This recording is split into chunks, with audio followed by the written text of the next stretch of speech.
Good morning po. Ito po yung sample ng bahay. Yan po. Ang entrance door. Kanya lang po ang turnover natin.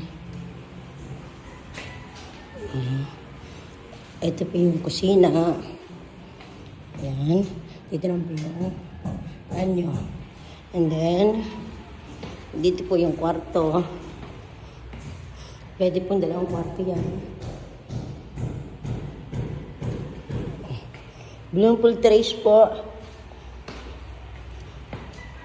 May Summerfield developer. Ayan. Ito naman po yung labas, magiging terrace natin. Wala dito, hanggang dito lang po tayo sa may poste. Yan, may poste. Hanggang yan.